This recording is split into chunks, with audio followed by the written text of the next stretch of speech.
तालुक्यामधलं आपण पाहिलं पूर्वी रामायणामध्ये की रावणाच्या लंकेला हनुमानाने आग लावली होती आणि त्यावेळी सीतामाईचं त्या ठिकाणी वस्त्र काढण्याची वेळ आली आणि मग हनुमंतरायाला ते कळलं आणि ते कळल्यानंतर विनंती करायची आहे की आज मन भरून येतंय की ज्यावेळी छत्रपतीने हिंदवी स्वराज्याची स्थापना केली त्यावेळी त्यांच्या बरोबर कोणी सरदार नव्हते, कोणी वजीर नव्हते, कोणी राजे नव्हते, कोणी महाराजे नव्हते. विधानसभेच्या निवडणुकीच्या पार्श्वभूमीवर आज खरं तर आपल्या या पंचमुखी हनुमान या ग्राउंडवर पवित्र अशा भूमीमध्ये आपली वाळकी आणि पंचकृषीची या ठिकाणी सभा संपन्न होते. खरं तर या सभेच्या निमित्तानं वेगवेगळे आमचे सर्व सहकारी ज्यांनी मला आज या ठिकाणी उपस्थित राहून पाठिंबा दिला, आशीर्वाद दिला, म्हणून सुरुवातीला मी त्या सगळ्यांचा मनापासून आभार मानतो. तसंच आता रवी माने चेअरमन यांच्याकडून आलेले आमचे दत्ता मामा कोळेकर असतील, तुषारजी कोलटकर असतील, शुभमजी कोलटकर असतील, यश परकाळे असतील, विकास खरात असतील, रणजित जाधव असतील, सुधीर गायकवाड असतील, सचिन गायकवाड असतील, तुषार खरात असतील, राहुल देवकते असतील, अक्षय भुजबळ असतील, या सर्व सहकाऱ्यांचं मी या सभेच्या निमित्तानं उपस्थित राहून आपण सर्वजणांनी मला पाठिंबा दिला व सुरुवातीला अगदी मनापासून आभार मानतो. मला आपल्या सगळ्यांना एक गोष्ट पाटील आठवण करून द्यायची. या सभेचं एक वेगळं वैशिष्ट्य आहे. ते वेगळं वैशिष्ट्य असं आहे की आपल्या सभेचे जे अध्यक्ष आहेत ते संभाजीराजे. संभाजीराजे म्हणजे आबा ज्या वेळेस 2014 साली आपण विधानसभेची निवड लढवली होती त्यावेळेस सुप्रियाताई सुळे आपल्या प्रचारासाठी आल्या होत्या. त्यावेळेच्या आपल्या सभेचे अध्यक्ष जर कोण होते तर आपल्या सभेचे अध्यक्ष हे संभाजीराजे होते. आता काही दिवसापूर्वी खासदार निलेश लंके साहेब यांच्या प्रचाराची सभा वाळकी येथे झाली होती. त्यावेळेस त्या सभेचे अध्यक्ष जर कोण होते तर ते संभाजीराजे होते. आणि आज आपल्या या रोड रोलरचं विजयाच्या दिशेने जे आगेकूच होत आहे त्याही सभेचे आजच्या वाळकीच्या सभेचे अध्यक्ष जर कोण असेल तर ते संभाजीराजे. म्हणजे मी ज्या वेळेस वाळकीमध्ये संध्याकाळच्या सभेला ठवाळसाहेब उपस्थित राहिलो त्यावेळेस तो उमेदवार पाटील विजय झालेला मी स्वतः डोळ्यांनी पाहिलं आणि त्या प्रत्येक सभेचे अध्यक्ष हे राजे असल्यामुळं राजे आता मला विजयाची शंका आणि चिंता राहिलेली नाही. खरं तर पाटलांनी अगदी 2 मिनिटातच भाषण करून टाकलं. पाटील म्हणजे आम्ही काम करतो, आम्ही भाषण करीत नाही. म्हणजे आम्हाला जास्त भाषण येत नाही, भाषण श्रीगोंदेकडे जास्त होत. खरं तर ही निष्ठेची वैचारिक विचाराची स्वाभिमानाची आपली ही लढाई आहे.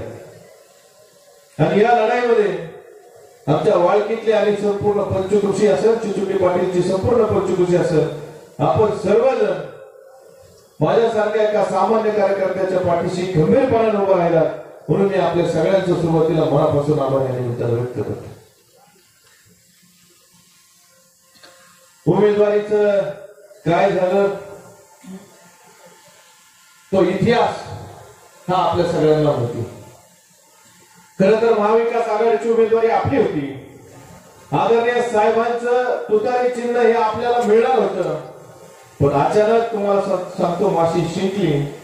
राजेशजी माशी सर अशी शिंकली की 15 खोक्याची शिंकली. 15 खोक्याची माशी शिंकली आणि आपल्या उमेदवारीची अडचण निर्माण झाली. पण मला त्या दोन्ही नेत्यांना हे निमित्तानं सांगायचं की एका नेत्याकडं महायुतीची भारतीय जनता पार्टीची उमेदवारी आहे, दुसऱ्या उमेदवाराकडे महाविकास आघाडीची शिवसेनेची उमेदवारी आहे. पण तुमच्या दोघांपेक्षा जास्त भाग्यवान आणि नशीबवान मी आहे, माझ्याकडे सर्वसामान्य जनतेच्या पक्षाची उमेदवारी. माझी निवडणूक ही सर्वसामान्य जनतेने हातात घेतलेली आणि त्यांची निवडणूक आज ज्यांची सभा झाली असे उद्धवसाहेब ठाकरे यांनी त्यांची निवडणूक हातात घेतली, संजय राऊत साहेब यांनी त्यांची निवडणूक हातात घेतली, भारतीय जनता पार्टीचे उमेदवार यांची निवडणूक त्यांच्या राज्यातल्या नेत्यांनी हातात घेतलेली. पण माझी निवडणूक कोणी हातात घेतलेली? ती श्रीगोंदा नगर मतदारसंघातल्या मतदारांनी हातात घेतलेली. आणि मग निवडणुकीला निवडून येण्यासाठी काय लागतं? निवडणुकीला निवडून येण्यासाठी मत लागतं. आता हे वरिष्ठ नेते जे येणार आहेत त्यांचं मत आहे का आपली? मग त्यांनी हातात घेतली काय नाही घेतली काय आपल्याला काय फरक पडणार आहे? तुमचं एक एक मत मला हे विजयाच्या दिशेने त्या ठिकाणी घेऊन जाणार. आज खरं तर मी सहज विचारलं पाटलांना, म्हणलं पाटील ही दोन मोठे नेते, एक भारतीय जनता पार्टीचे उमेदवार, एक शिवसेनेचे उमेदवार आहेत, त्यांच्या सभा नेमक्या कधी झाले म्हणलं माहिती मग.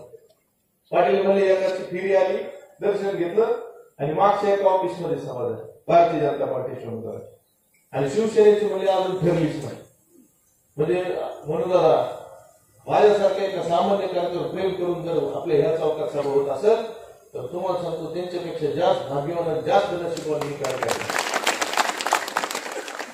मला त्यांना ह्या निमित्ताने एक गोष्ट सांगायची आहे की 15 खोके देऊन तुम्ही शिवसेनेच्या नेत्यांना विकत घेऊ शकता, 15 खोके देऊन तुम्ही उमेदवारी विकत घेऊ शकता, पण 15 खोके देऊन तुम्ही आमच्या स्वाभिमानी जनतेचं मत विकत घेऊ शकत नाही. आणि ह्या दरा तुम्हाला आमचे सर्वसामान्य मतदार ह्या निवडणुकीच्या निमित्तानं दाखवून देणार. दोन्ही उमेदवार एकदम भारी, तुम्हाला सांगतो काय चिंता करायचं कारण नाही. दोन्ही उमेदवार राहायला कुठे माहितीत का? तर दोन्ही उमेदवार तुम्हाला सांगतो पुण्याला राहिल्या, ते इथं राहत नाही.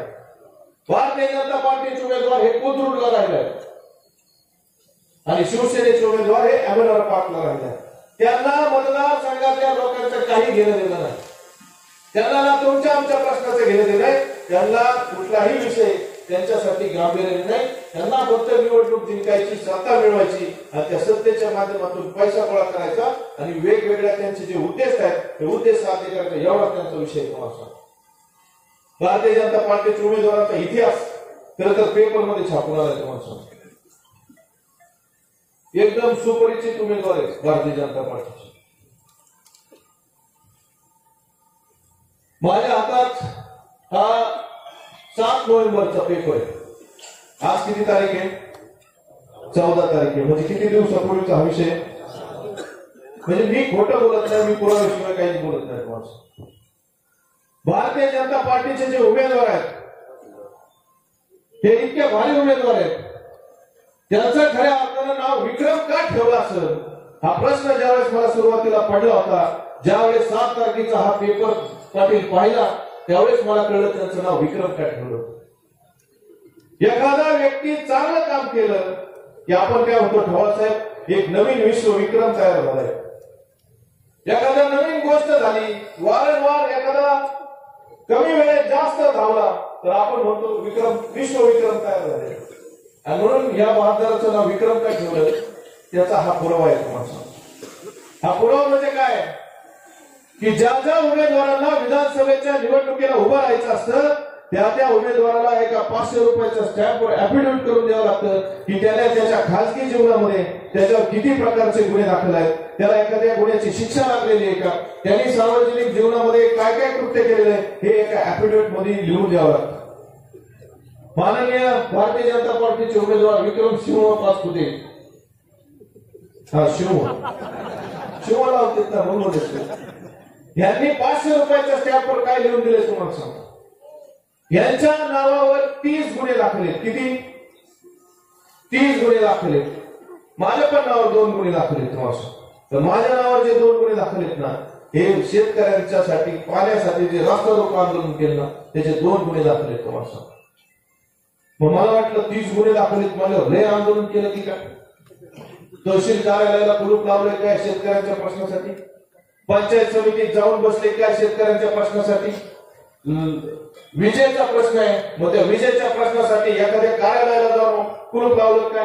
मला वाटलं अशा कोणत्या तरी एखाद्या प्रकारचा ह्यांच्यावर गुन्हा असेल आणि म्हणून त्याची 30 गुन्हे ह्यांच्या नावावर जे दाखल आहेत. हा नवीन विक्रम यांनी जो केला नवीन विक्रम आहे त्यांच्या नावाला.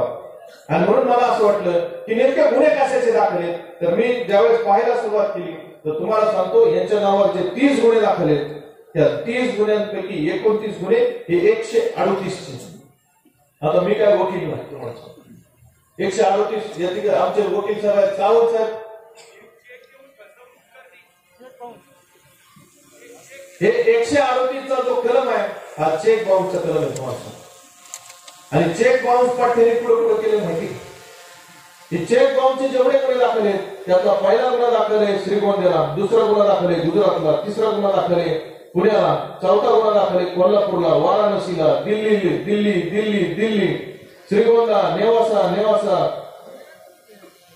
सुरेंद्रनगर गुजरात, नवी दिल्ली, मुंबई, श्रीगोंदा, पुणे, शिरूर, अहमदनगर, श्रीरामपूर, बारामती, शिरूर, अहमदनगर, श्रीरामपूर हे असे 29 गुन्हे तुम्हाला सांगतो त्यांच्यावर जे दाखल आहेत हे 138 च्या केसेस. मी म्हणलं मग 30वा गुन्हा तरी एखादा आंदोलनाचा असं मी म्हणलं तो तरी तपासावं म्हणून बारीक अक्षरात लिहिलं होतं 420.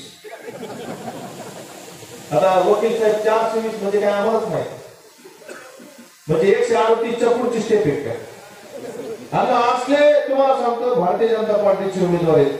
मला एक साधा प्रश्न तो तुम्ही सगळ्यांनी उत्तर द्या की आर्थिक व्यवहार कोणता माणूस कोणाबरोबर करतो ज्याच्या बरोबर आपले संबंध आहे, ज्याच्याशी आपण जो आपल्या ओळखीचा आहे, जो आपला मित्र आहे, जो आपला नातेवाईक आहे अशाच माणसाबरोबर आपण आर्थिक व्यवहाराचे संबंध करतो. पाटील तुम्ही बाजारला जाता, बाजारला गेल्याच्या नंतर समजा आपण एखादी त्या ठिकाणी गाय घेतली, बैल घेतला, एखादा कुठलाही पशु तुम्ही त्या ठिकाणी विकत घेतलं तर तुम्ही जर त्या ठिकाणी त्याला पैसे देणार नसतात शेतकऱ्याला तर पुढचा शेतकरी बिगर ओळखीचा तुम्हाला सोडतो. मग आर्थिक व्यवहार आपण अशाच माणसांबरोबर करतो ज्याच्या बरोबर आपले घरोब्याचे संबंध आहेत. आणि हे 30 गुन्हे जे दाखल आहेत हे कोट्यवधी रुपयाची फसवणूक केलेली आहेत म्हणजे जे त्यांच्या जवळची माणसं आहेत अशा माणसांना त्यांनी टोप्या टाकायचा धंदा करायचा माणूस. आणि मग एक गोष्टीचा तुम्ही सगळ्यांनी विचार करा जर जवळच्या माणसांना हे सोडणार नसेल तर उद्या तुमची माझी काळजी हे काय घेणार. आणि म्हणून या अशा उमेदवारांना आपल्या समोर त्या ठिकाणी आपल्याला त्यांच्याबरोबर फाईट करायची. तुम्हाला सांगतो त्यांना ही विधानसभेची जी सत्ता आहे ना या सत्तेच्या माध्यमातून आपल्या ग्रामीण भागातले प्रश्न सोडवायचे नाहीत. त्यांना या सत्तेच्या माध्यमातून तुमच्या आमचे जे रस्त्याचे प्रश्न असतील, बंधाऱ्याचे प्रश्न असतील, आपल्या साखळ्याच्या योजनेचा विषय असेल तुम्हाला सांगतो या योजनेचं त्यांना काही देणं घेणं नाही. त्यांना ही विधानसभेची सत्ता जर पाहिजे असेल तर ती फक्त हे जे 30 गुन्हे आहेत त्या 30 गुन्ह्यातून कसलाही त्रास होऊ नये ह्याच्यासाठी त्यांना फक्त ही विधानसभेची सत्ता पाहिजे. तुम्हाला सांगतो एखाद्याच्या नावावर जर 4 गुन्हे दाखल झाले ना तर 5वा गुन्हा दाखल होत असताना तडीपडीची ऑर्डर त्याच्यासाठी निघते. यांच्यावर 30 गुन्हे दाखल आहेत अशा महान व्यक्तीला भारतीय जनता पार्टीने उमेदवारी दिली. तुम्हाला बरं उमेदवार मी होतो ठीक आहे व्यक्तिगत तुमचं आयुष्य आम्हाला त्याच्याशी काय बोलायचं नाही. बरं उमेदवार निदान माणसातला तरी राजा असायला पाहिजे. राजे 5 वर्ष तुमच्याकडे आमदार म्हणून काम केलं नंतर 5 वर्ष बिगर आमदार म्हणून तुमच्याबरोबर होतो. पाटील ज्या ज्या दहाव्याला बोलवतात, ज्या ज्या वर्ष श्राद्धाला बोलवतात, ज्या ज्या सुखदुःखात तुम्ही बोलवतात प्रत्येक वेळी हजर होतो का नव्हतो. बरं हे शिव तुम्हाला कुठे दिसले का 5 वर्ष. तुम्हाला सांगतो नीट बघा 4.5 वर्ष हे कुठेही दिसले नाही. लोकसभेची निवडणूक सुरू झाली, डाळ आणि साखर वाटायचा कार्यक्रम सुरू झाला त्यावेळेस हे सगळीकडे दिसायला सुरुवात झाली. प्रत्येक वेळी पहा लोकसभेची निवडणूक लागली की दिसायला सुरुवात होती आणि विधानसभेची निवडणूक लागली की दिसायचे बंद होते. तुम्हाला सांगतो मोबाईल नंबर सुद्धा बदलून टाकतो. त्याला प्रश्नांचं काय घेणं देणं.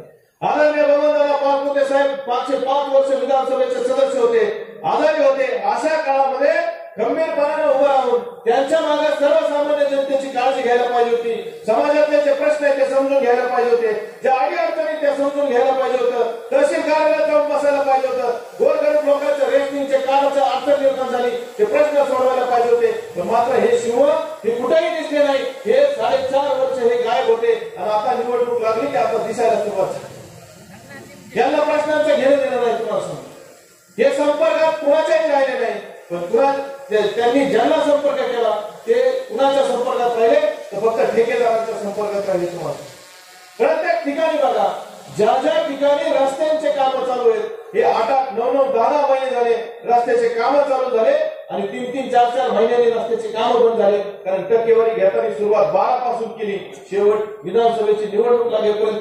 20% यांनी पैसे गोळा केले. 20% ठेकेदारांनी पैसे दिल्याच्या नंतर त्या ठेकेदाराला आता काम परवडत नाही, म्हणून त्यांनी सरासर त्यांची कामं बंद करून टाकले. तुम्हाला सांगतो, प्रत्येक ठिकाणी मतदारसंघात फिरताना तुम्ही सगळ्या जणांनी बघा, रस्त्यांचे कामं सुरुवातीला सुरू झाले तर आता सगळे कामं बंद आहेत तुम्हाला. आणि म्हणून या रस्त्यांची जी दयनीय अवस्था झाली त्याच्यासाठी रोड घेतलाय तुम्हाला. म्हणून हे आता रस्ते आपल्यालाच नीट करावे लागतात. आणि आज ते 72 उमेदवार आहेत तुम्हाला. यांना सत्ता फक्त 2 गोष्टींसाठी पाहिजे. गोष्ट नंबर 1, जे काळे धंदे केलेले आहेत या धंद्यांमध्ये पोलीस असेल, प्रशासन असेल यांचा त्रास होऊ नये. गोष्ट नंबर 2, जे विधानसभेची सत्ता आहे या सत्तेच्या माध्यमातून जो मिळणारा निधी आहे या निधीतून 20% पैसे गोळा करायचे. एवढ्यासाठीच फक्त यांना सत्ता पाहिजे तुम्हाला. त्यांचे वरिष्ठ नेते अजून एकच सभा झाली, परत होईल श्रीगोंद्यामध्ये. सभेला आल्याच्या नंतर ह्यांच्याबद्दल काय 5 वर्ष काम केल्याच्या नंतर आपण काय काम केलं हे जरा सांगितलं पाहिजे, पण ह्याच्यावर चर्चा होत नाही. फक्त वेगवेगळ्या प्रकारचं वक्तव्य केलं जातं आणि वेगवेगळ्या प्रकारचं वक्तव्य करून दिशाहीन करून फक्त निवडणूक काढायचा धंदा यांचा आहे. हे झाले भारतीय जनता पार्टीचे उमेदवार. तसेच मशालचे उमेदवार एकदम भारी माणसं, म्हणजे एकही पक्ष राहिला नाही, एकही पक्ष त्यांचा राहिला नाही ज्या पक्षात ते जाऊन आले नाही. तुम्ही सगळे जाण करा, तुम्ही सगळ्या जणांनी नीट आठवा. मागच्या निवडणुकीमध्ये ज्यावेळेस आपण सर्वजण घरच्या मानांचं काम करत होतो त्यावेळेस यांनी सिद्धटेकला जाऊन भैया पाठिंबा दिला. कुणाला? भारतीय जनता पार्टीला. त्यावेळेस सगळ्यात जास्त ज्यावेळेस आदरणीय राजेंद्रदादा नागवडे हे भारतीय जनता पार्टीत त्यांनी प्रवेश केला. तुम्ही बघा सगळ्यात जास्त आमदार कोणत्या पक्षाचे निवडून आले होते त्यावेळेस? भारतीय जनता पार्टीचे जाते ना. पण आदरणीय राजेंद्रदादांचा प्रवेश भारतीय जनता पार्टीत झाला. भारतीय जनता पार्टी सत्तेतून बाहेर राहिली. तुम्हाला तुम्ही नीट आठवा, मी चुकीचं बोलत असेल तर मला तुम्ही सांगा. भारतीय जनता पार्टीचं चांगलं चालू होतं, पण राजेंद्रदादांचा प्रवेश झाला. सगळ्यात जास्त आमदार निवडून आले तरी त्यांना सत्तेच्या बाहेर राहावं लागलं. नंतर अचानक साक्षात्कार झाला. मग म्हणजे थोरात साहेबांसारखं व्यक्तिमत्व नाही. मग थोरात साहेबांचं म्हणजे काँग्रेसमध्ये प्रवेश केला. थोरात साहेबांनी दोघांना जिल्हा अध्यक्ष केलं. अख्ख्या देशात एकमेव नगर जिल्ह्याचं उदाहरण आहे. एकाच कुटुंबातले दोघं पण फादर काँग्रेसचे अध्यक्ष आणि महिला काँग्रेसचे अध्यक्ष. इकडे ह्यांचं बरं चालू होतं तुम्हाला. काँग्रेस, राष्ट्रवादी आणि शिवसेना बरं चालू होतं. तुम्हाला सांगतो ह्यांचा प्रवेश झाला ना, तिथून पुढे 2-3 महिन्यात शिवसेना फुटली आणि सगळे सत्तेतून बाहेर गेले. तुम्ही नीट आठवा, मी चुकीचं बोलत असेल तर तुम्ही मला सांगा. ज्या वेळेस आदरणीय राजेंद्रदादा नागवडेंचा प्रवेश काँग्रेसमध्ये झाला तिथून पुढे 2-3 महिन्यात त्यांना सगळ्यांना सत्तेतून बाहेर जावं लागलं. आणि आता ह्या आदरणीय नेत्यांचा प्रवेश कुठं झालाय? कुठं झालाय? शिवसेनेत, उद्धव साहेबांच्या सेनेत. आज पंचमुखी हनुमान हे पवित्र भूमीतून मी तुम्हाला सगळ्यांना एक गोष्ट सांगतो. 23 तारखेला तुम्ही सांगायचं मी खरं बोलत होतो का खोटं बोलत होतो. यांचा प्रवेश हा कुठं झालेला आहे? हा शिवसेनेत झालेला आहे. 23 तारखेचा निकाल बघा. सगळ्यात ह्या राज्यांमध्ये हे जेवढे पक्ष आहेत ना त्याच्यात सगळ्यात जास्त वाटोळ जर कोणाचं होईल तर ते शिवसेनेचं झालेलं असेल हे मी तुम्हाला सांगितलं. अरे हा नाही, घड्याळातून इकडे आले ना. माझ्यापेक्षा जास्त अभ्यास तुमचा. घड्याळा तरी जर लोकसभेला जातील तिथे ना तुम्हाला सांगतो ते पक्षाची वाकहात केल्याशिवाय असं हे कुटुंब आहे. तुम्हाला उठ उठले ना, सकाळी उठले ना माहीत हातात घेतलं की राहू शकतात. झोपूस मी म्हणतो झोपेत सुद्धा माझं नाव जय घोषकर. आज एवढे उद्धव साहेब आपल्याला आदरणीय, उद्धव साहेबांबद्दल आपल्या सगळ्यांना आदर. परंतु उद्धव साहेब हे मोठे नेते. त्यांनी आल्याच्या नंतर मोदींवर भाषण केलं पाहिजे, आपल्या अमित शहावर केलं पाहिजे, एकनाथ शिंदे साहेबांवर केलं पाहिजे. तिथं आल्याच्या नंतर त्यांनी देवेंद्र फडणवीस साहेबांवर केलं पाहिजे. मी काय एवढा मोठा आहे का त्यांना इथून माझ्यावर भाषण करावं? उद्धव साहेबांसारख्या माणसाने सुद्धा पाटील माझं नाव घ्यावं, एवढी माझी ताकद जर तुम्ही वाढवली असेल तर ती तुम्ही सगळ्यांनी ती माझी ताकद वाढवली.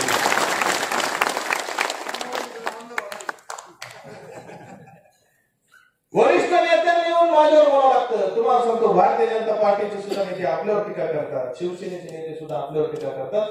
त्याचं कारण एक आहे, तुमचा जो पाठिंबा मिळतोय, तुमची जी ताकद मिळते, तुमचा जो आशीर्वाद मिळतो ना, त्या आशीर्वादाला ते घाबरलेले आहेत. आणि म्हणून त्यांना सगळ्यांना इथे राहुल जगताप वरच भाषण करावं लागतं. मी या सगळ्यांचा मनापासून आभार व्यक्त करतो.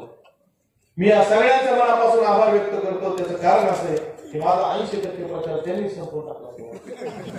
आता राहिलेला 20% तुम्हाला मला संपवायचं, व्यवस्थित मतदानाची प्रक्रिया करून आणायची. बरं, हे शिवसेनेचे उमेदवारांचे लय किस्से तुम्हाला सांगतो. आपल्याला 10 वाजेची ताट, उद्या सकाळचे 10 वाजले तरी ह्यांचे किस्से संपले. 2च किस्से सांगतो मी. बऱ्याच ठिकाणी हा किस्सा सांगतो म्हणजे सांगतो, मला लय आवडतो ते सांगतो. पाटील इतके भारी उमेदवार आहेत म्हणून दादा तुम्ही कसं काय त्यांच्याबरोबर काम करत होते मला अहो, यांना मतदारसंघात विधानसभा लढायची, विधानसभा लढायची म्हणजे मतदारसंघातले गाव तर माहिती असायला पाहिजे का. तुम्हाला सांगतो, आपल्या ज्यावेळेस काँग्रेसमधून घड्याळाकडे आले ना, अजितदादांच्या पक्षात गेले ना, मग त्यांनी जनसंवाद यात्रा सुरू केली. तुम्हाला सांगतो, जनसंवाद यात्रा सुरू केल्याच्या नंतर एवढं असं पॉम्पलेट तयार केलं होतं, गुलाबी कलरचं. गुलाबी कलरच्या पॉम्पलेटवर लिहिलं होतं, लाडकी बहीणसारखी योजना आहे, वेगवेगळ्या शासनाच्या सगळ्या योजनांचा त्यांनी त्याच्यात आढावा घातला होता. या योजनेचा राजेश भैया प्रचार चालू होता. प्रचार चालू असताना बांबळे सरपंच आपल्या रुईला प्रचार लावला आला. रुईची सभा झाली, मग मठपिंपरीला जायचं होतं. मठपिंपरीत आत गाड्या वळाल्या, तर माणसं दिसली नाही म्हणून हात वळणला पडले. बरं, हात वळण तुमचे शेजारी. हात वळण म्हणजे आपल्या वाळकी जिल्हा परिषद गटाचं शेवटचं गाव. हात वळणच्या शेजारी सीना नदी आहे आणि सीना नदीच्या पलीकडे पडते हातवळण. ते अहमदपूर हातवळण तिकडे म्हणते आणि ह्या आपल्या मतदारसंघातल्या देवीचं हातवळण म्हणते. गाड्या निघाल्या, सुसाट निघाल्या, 15-20 गाड्या होत्या. तुम्हाला सांगतो, बायपास होता, बायपासनी गाड्या ज्या नीट निघाल्या पाटील की डायरेक्ट हे हातवळण क्रॉस करून, नदी क्रॉस करून डायरेक्ट पलीकडच्या हातवळण निघालं.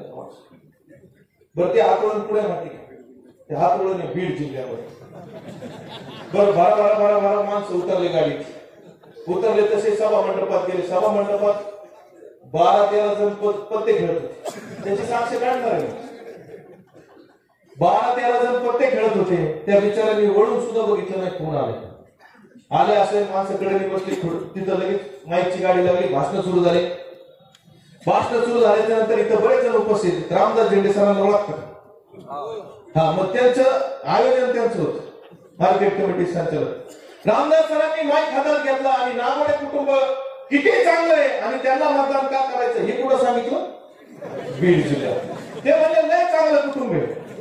पण आम्ही कुठं म्हणतो चांगलं कुटुंब. त्यांनी सविस्तर भाषण केलं. भाषण केल्याच्या नंतर एक महिला वक्ते आणल्या होत्या, त्या ताई बिचाऱ्या बाहेरच्या होत्या, त्यांचं सुद्धा चांगलं भाषण झालं. त्यांचं भाषण झाल्याच्या नंतर आता जे शिवसेनेचे उमेदवार आहेत त्यावेळेस अजितदादा गटाचे उमेदवार होते आणि त्यांचं भाषण सुरू झालं. त्यांनी भाषण चालू केल्याच्या नंतर रामदास सरांच्या लक्षात असं आलं की आपण इथं आलोय खरं, पण आपण ज्यांना फोन केले त्याच्यात ही पत्ते घेणारे त्यातले कोण आहेत हे चौकशी करण्यासाठी ते सभामंडपच्या बाहेर गेले. सभामंडपच्या बाहेर गेल्याच्या नंतर जसं असं आपलं पंचमुखी हनुमान मंदिर असं नाव लिहिलंय ना, तसं सहज त्यांचं वर लक्ष गेलं. त्या सभामंडपावर लिहिलेलं होतं, माननीय आमदार भीमरावजी धोंडे साहेब यांच्या स्थानिक विकास आणि त्याच्या खाली लिहिलं होतं गाव हातवळण, तालुका आष्टी, जिल्हा बीड. एवढं हुशार उमेदवार. आपण निवडणुकीची चिंता करणं गरजेचं आहे का माणसं? उमेदवाराच्या निवडणुकीची चिंता करायची आपल्याला. उमेदवाराची सरपंच हे तुमच्या शेजारचा किस्सा. बरं, मी काय म्हणतो, एकदा चूक झाली, एकदा चूक झाल्यावर माणूस त्याच्या आयुष्यात सुधारतो का नाही सुधारतो? तुमची काय अपेक्षा आहे? समजा माझ्याकडून एखादी चूक झाली तर मी ती सुधारली पाहिजे का नाही पाहिजे? आज 5वा दिवस आहे तुम्हाला सांगतो. आता उमेदवार चिन्ह बदललं, त्यावेळेस घड्याळ होतं, आता शिवसेनेत गेली. मग शिवसेनेची उमेदवारी सुरू झाली. त्यांच्याच म्हणजे जिल्हा परिषद, ज्या जिल्हा परिषद गटाचं त्यांनी नेतृत्व केलं त्या जिल्हा परिषद गटातल्या बोरी गावात प्रचाराला गेले तुम्हाला सांगतो. पण बोरी गावातून त्यांना वडगावला जायचं होतं. मग वडगावला जाताना उजव्या हाताचा टर्न घ्यायचा, तर तो टर्न गाड्यांनी घेतलाच नाही, कारण आमदार व्हायची इतकी घाई झाली, आमदार व्हायची इतकी घाई झाली की गाडी स्पीडनी डायरेक्ट शिंदोडीला निघून गेला तुम्हाला. बरे आजचा 5वा दिवस आहे, मी खोटं बोलत नाही, पुराव्यानिशी बोलणार कार्यक्रम. शिंदोडीला गाड्या गेल्या. बरं आता शिंदोडी कुठे आहे माहिती का? हे शिंदोडी शिरूर मध्ये, तालुका शिरूर, जिल्हा बीड, आपलं सॉरी पुणे. पुण्यात प्रचाराला गेल्या शिंदोडीला गाड्या गावात गेल्या मंदिरापाशी, गाड्यातून माणसं उतरले, वाजवणाऱ्यांनी वाजवायला सुरुवात केली, गावाला फेरी झाली, फेरी होऊन सभा मंडपात आले, भाषण सुद्धा झाले माणसं, भाषण सुद्धा झाले. भाषण करून ते तिथून निघून गेले. निघून गेल्याच्या नंतर मागच्या ग्रामस्थांना प्रश्न पडला की शिरूरमध्ये जी उमेदवारांची फाईट आहे ती पवार साहेबांच्या तुतारी विरुद्ध अजितदादांचं घड्याळ अशी फाईट आहे, इथं मशालचा उमेदवारच उभा नाही, मग हे नेमके कोणाचा प्रचार मग एवढ्या भारी उमेदवार आपल्या पुढे, मग उमेदवारांची चिंता करायची का नाही? उमेदवारांची चिंता करायची. एक उमेदवार ज्यांच्या नावातच विक्रम आहे, ज्यांनी गुन्ह्यांचा विक्रम केला, ज्यांनी भ्रष्टाचाराचा विक्रम केला, ते सांगतो. आणि म्हणून हे दोन्ही उमेदवार इतके भारी, त्यामुळे उमेदवारांची चिंता करायची नाही, आपल्याला चिंता करायची ती निवडणुकीची. राजे आमच्याकडे एक म्हण फेमस, म्हण हे मी नाही, ते त्यांनी काढली म्हणे, मी नाही काढली ना, त्यांनी म्हण अशी काढली की टक्केवारीचा विक्रम झालाय आणि भ्रष्टाचाराचा प्रकार झालाय. आता लय खोलून सांगायची गरज नाही. त्याच्यामुळं माझ्या आपल्या सगळ्यांना हात जोडून विनंती, खर तर मी अपक्ष उमेदवारीचा अर्ज दाखल म्हणजे करायचा नाही करायचा माझ्या डोक्यात काहीच नव्हतं. ज्या पद्धतीने आपल्या जागेचा सौदा झाला, सौदा झाल्याच्या नंतर उमेदवारी नाही म्हणून मी नाही त्याला माहिती, मी खोटं बोलत नाही, खोटं बोलतो असं वाटतं तुम्हाला. त्यांनी क्लिप आणली लगेच शिंदोडीत काय वाटतं झालेलं त्याची क्लिप आणली, आता आपण व्हॉट्सअपला पाठवू, त्याला इकडे पाठवू. हा भूषण आहे, भूषण.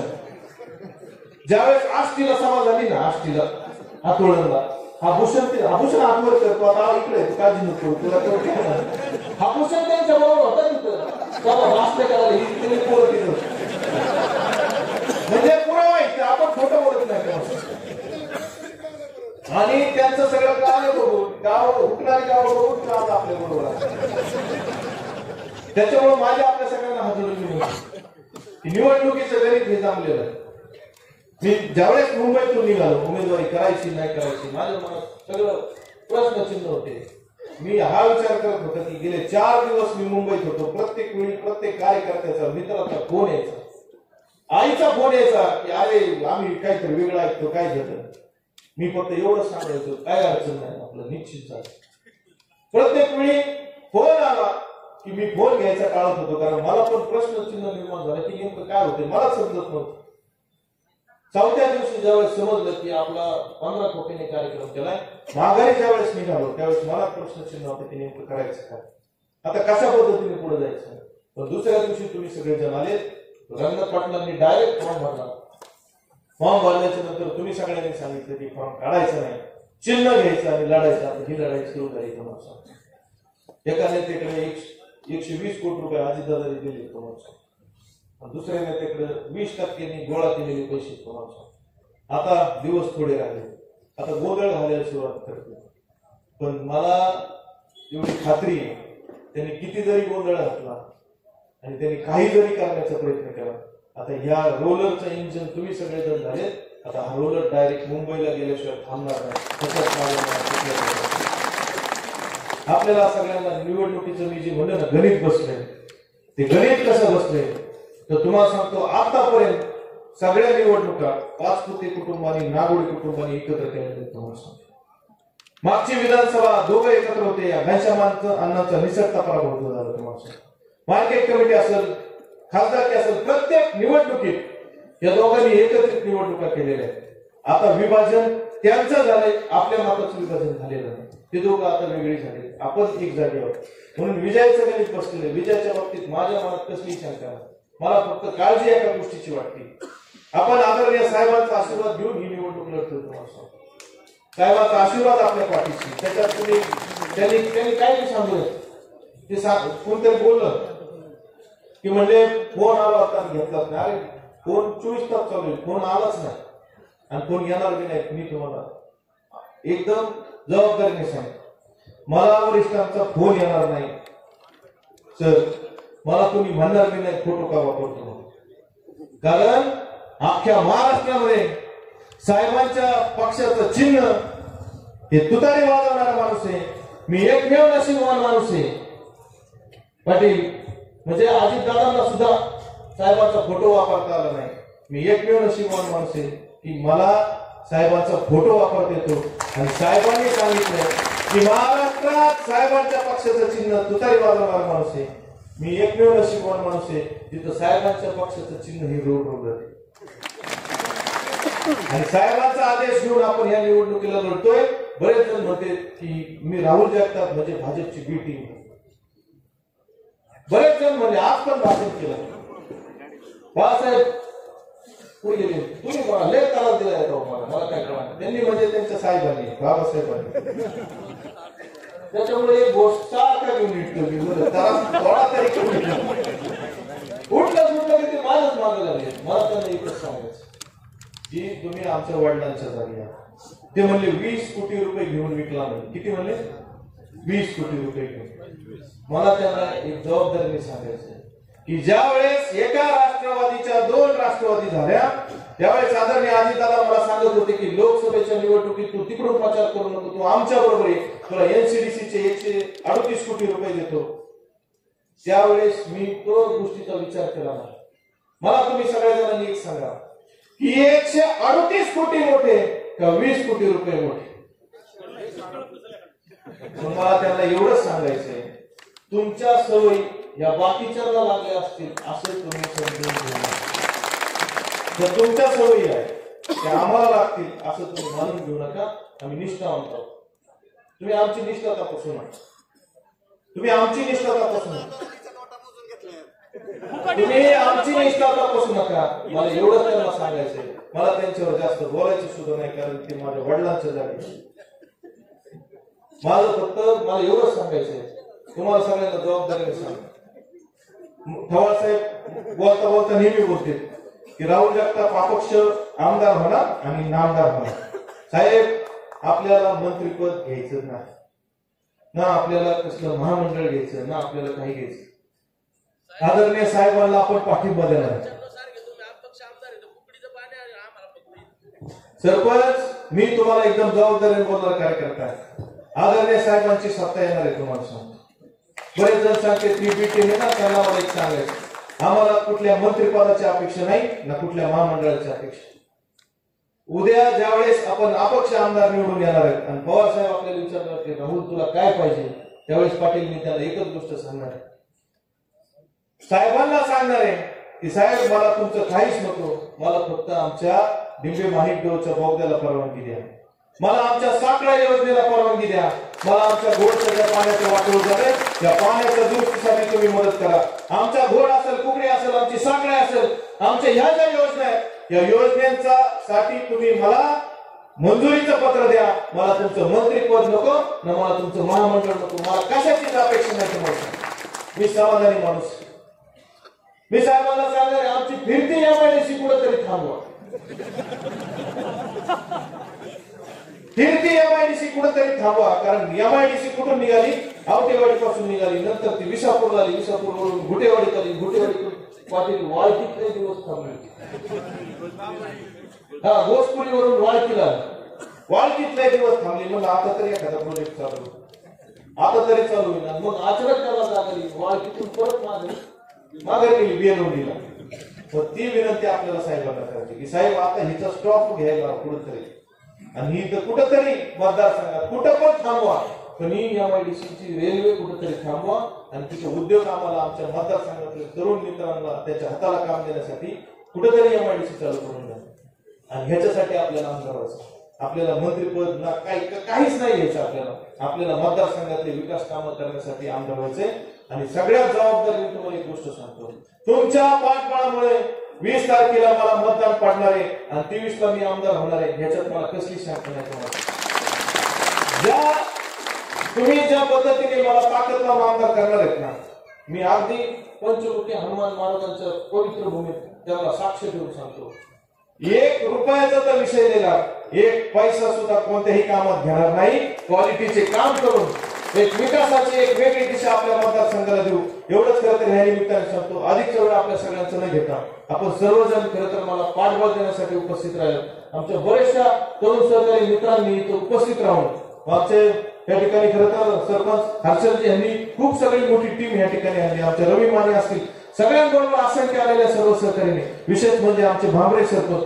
बरेच दिवस झाले मी आगवत होतो, इतकं आदरलो मी, पण काय हाताला आले नाही. पण आज कुठून तरी त्याला माझ्याबद्दल काहीतरी प्रेम निर्माण झालं.